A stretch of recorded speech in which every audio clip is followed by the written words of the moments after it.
Acting? Acting. Hi, I'm Alicia. And I'm Tiana. We're two working actors. We happen to be women. We happen to be Black. Sometimes that matters. And sometimes it doesn't. Either way, we're here to talk about all things acting, from personal experiences to the industry itself, and of course our love of the craft. So join us as we chat with each other, as well as the occasional acting friend, as we talk about all things acting. Hey everyone, it's just T again, and I'm here to do another short episode on blocking, specifically with the play that I just wrapped up, the book club play by Karen Zakaris. So this play, I had the privilege of being Lily Louise Jackson for a few months, and the one unique thing about this production that ultimately informs the blocking, the character decisions that follow that, the placement of all the props, is that this is it's a play about a book club that meets inside of one character's living room, their home.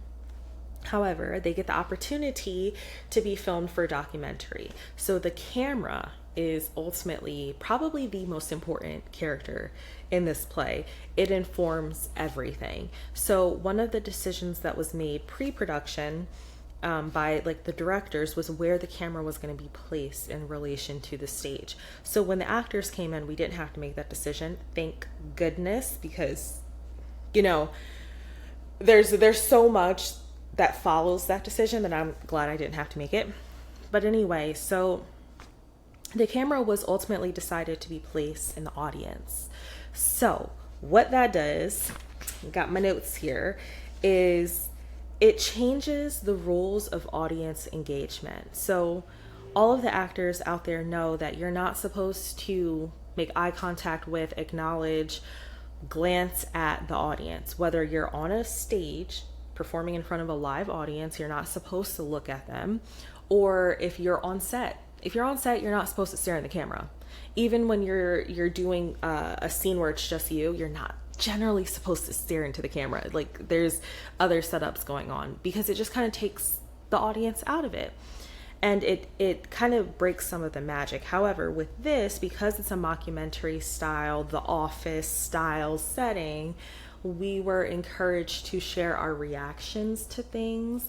Also, maybe hide our reactions from the camera, because the camera is now an integral part of what is going on in this production, okay? And also what is going on in this book club. So I feel like the actor as well as the character had a special relationship with the camera, and that was quite interesting.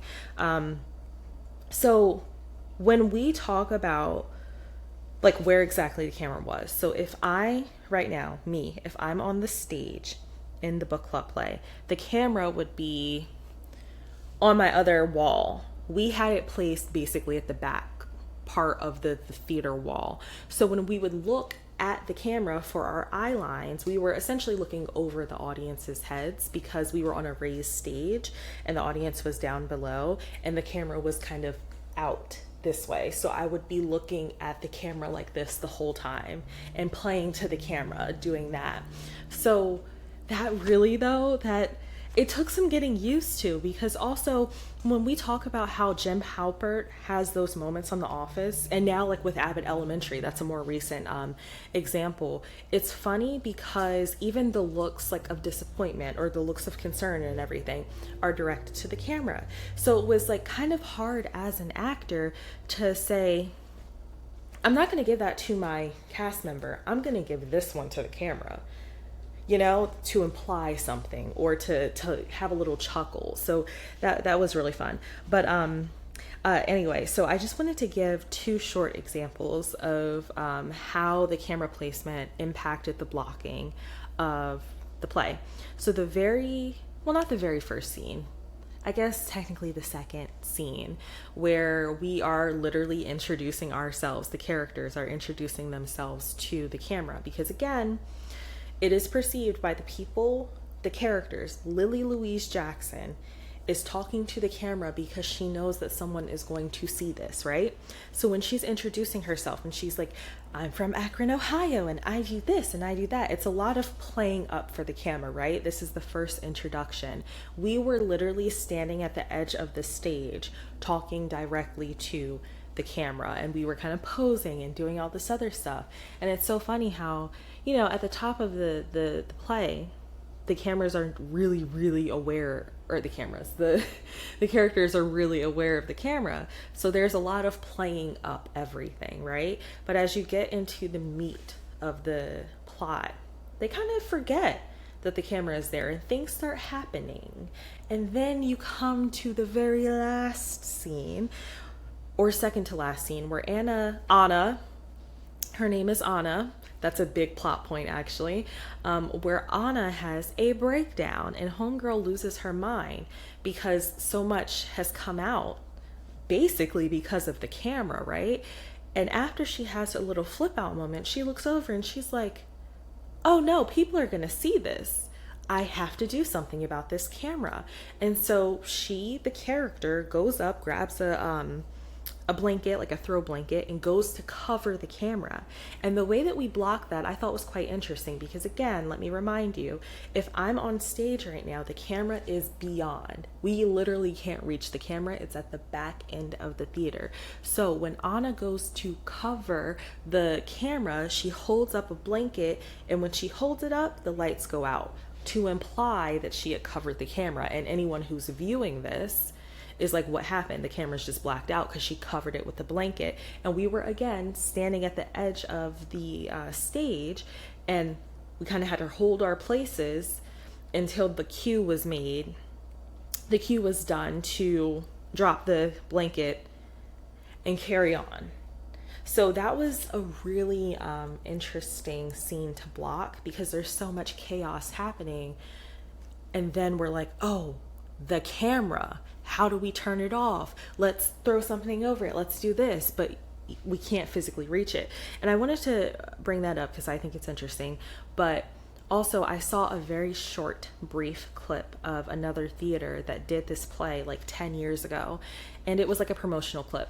But I recognize it's like a 3-second segment of the scene I just described, and it looks like they placed the camera on stage. So that scene I just told you about, how Anna goes to cover up the camera or break it or whatever she was trying to do, it looked like if again I'm on the stage, the camera was over here somewhere, and so she actually jumped over, I think, a chair and went to go cover the camera so they wouldn't have a blackout, because the camera is a physical prop on stage.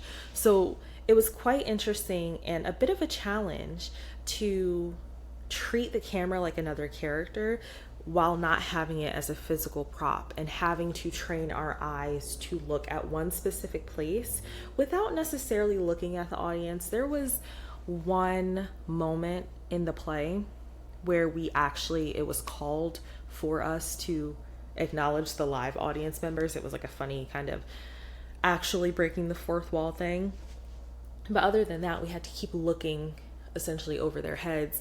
But I thought it was interesting how different, again, this is like the 50th time I've said it, but how different a show can be based on what community theater it is being put up on, because everyone has a different space, and so there's different things you can do with that space. I mean, maybe if we had a larger stage, we could have put the camera there, but I actually quite liked the camera being in the audience because all of our reactions were fully facing the live audience members, so they got to see like a lot of the laughs. And it's a very funny play in general, but even when some of the dialogue got really intense, it's still, all it took was like, we could be arguing and then I just glance at the camera and I'm like, and then it's like a funny moment, you know, because it's a comedy, it's a fun play. So anyway, I just thought that was interesting, and it was very unique because being on stage, you know, I'm not supposed to be looking at you,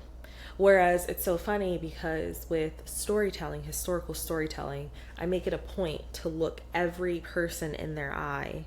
Sometimes it's a bit awkward when there's only one person that wants to hear my stories that day and I'm just looking at them the whole time.